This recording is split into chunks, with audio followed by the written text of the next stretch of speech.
Salut à tous, c'est Charles Chassorage. Il est 19h08 ce 14 septembre 2025. Donc, on se retrouve pour un point météo. Comme je vous l'ai dit en poste, très bonne nouvelle, la fibre est arrivée. Je vais pouvoir faire des points plus complets et les sortir en seulement 6 minutes après avoir terminé le tournage. Donc, une révolution.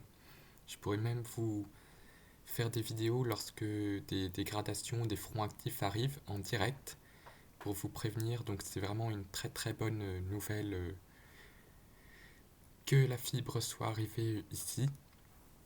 Donc on va pouvoir commencer tout de suite et je vais même pouvoir utiliser un autre logiciel que moi je regarde mais que je ne pouvais pas faire de points puisque les cartes étaient trop longues. Je l'ai déjà utilisé mais les cartes prenaient trop de temps à charger. Donc elles étaient vraiment très très longues à apparaître. Donc c'était la 100. Là, elles vont apparaître tout de suite. C'est vraiment beaucoup plus pratique et beaucoup plus réaliste au niveau des légendes pour voir par exemple les rafales de vent avec des légendes de colorimétrie. Plus c'est violet, par exemple, plus le vent souffle fort. Là, je suis avec Météo Ciel. Le temps en ce moment est automnal avec des bruines. Il y a un petit flux de sud, mais on voit que le redout est en train de pousser par le sud. Donc c'est un front chaud qui arrive par l'Atlantique, qui remonte du sud-ouest. Donc les températures vont augmenter en soirée par rapport à la journée. Donc euh, Ça c'est déjà un point. Ensuite je vais présenter la synoptique générale avec le modèle GFS.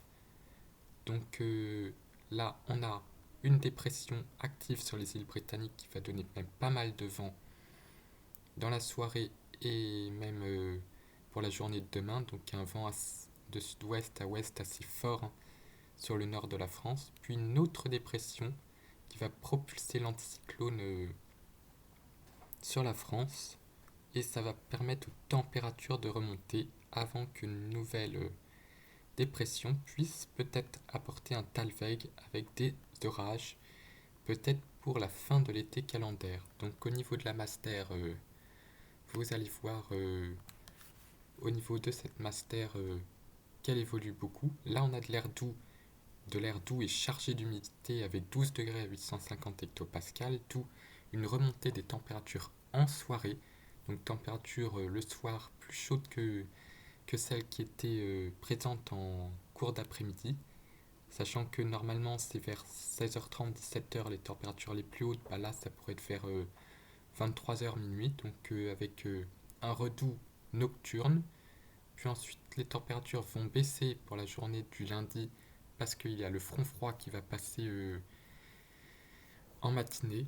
Et ensuite, un peu plus d'air frais. Et ensuite, à nouveau, une remontée des températures, même assez impressionnante, puisque la Master atteint 20-22 degrés dans le sud et jusqu'à 16-18 degrés, même dans le nord. Donc une vraie belle Master d'été. Ça va porter les températures à 25-28 degrés dans le nord et jusqu'à 30, voire même 32-33 dans le sud.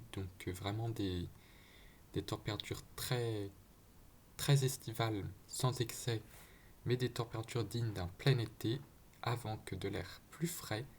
Comme vous pouvez le voir, comme on avance un peu en saison, les masters deviennent de plus en plus froides sur les régions du nord. Donc on a un petit décrochage polaire, tout relatif qui va descendre justement et refroidir beaucoup le temps sur le nord-ouest. Et entre les deux, des orages pourraient circuler puisque l'air chaud essayera de résister un petit peu sur le sud-est. Donc ça, c'est ce qui concerne la Master à 850 hectopascales. Donc pour être plus clair au niveau du vent, je vais pouvoir utiliser Windy. Donc avec Windy, je vais pouvoir vous présenter au niveau des rafales de vent sur la France. Pour l'instant, c'est encore assez calme. Mais regardez, il y a un petit coup de vent là qui passe, surtout en Manche. Le long des côtes de la Manche, ça va souffler assez fort. Et pour la journée de demain, Voilà, un vent assez soutenu, surtout vers le Nord-Pas-de-Calais, hein. Mais on devrait bien le sentir jusqu'en Île-de-France, donc moi je devrais bien le sentir, hein, avec près de 60 km/h. Voilà, 59, 60 et jusqu'à 80 là sur le 80, 86 là vers le Nord-Pas-de-Calais. Donc un bon vent de sud-ouest à ouest, plutôt ouest-sud-ouest. Donc un temps qui sent un petit peu le mois de septembre, hein, qui est digne de la saison, avec un vent bien soutenu. Donc si je devais aussi donner mon avis sur l'été en météo, il a été très bien en mois de juin, mais assez décevant puisque les phénomènes se sont fait assez rares à partir du début du mois de juillet. Mis à part des orages de master froid et des vents pas très très forts, le manque d'orage a fait que, ça j'en reparlerai fin octobre quand je clôturerai la saison orageuse le 31 octobre. Mais concernant les 3 mois d'été, j'ai préféré le mois de juin, mais juillet et août n'ont pas été terribles, surtout fin juillet avec le vent du nord qui a gâché un peu la saison orageuse et le mois d'août qui a été très mou aussi en orage. Donc pour le mois de septembre, c'est la fin de la saison et malheureusement les orages n'ont pas trop envie de passer par ici. Donc au moins la période automnale va permettre au vent de souffler de plus en plus fort et c'est progressivement les coups de vent qui remplaceront les orages. Et pour la saison, je ferai surtout un bilan complet de cette saison à la fin du mois d'octobre, une fois que on aura fini les orages de Master Show qui peuvent encore avoir lieu en septembre, comme vous avez pu le voir. Voire des fois, il y a des situations de Master Show jusqu'en octobre, hein, vers le 20 octobre, comme en 2022, où il y avait eu encore un bel orage vers le 20 octobre. A plus pour de nouveaux points météo et vidéos sur le terrain.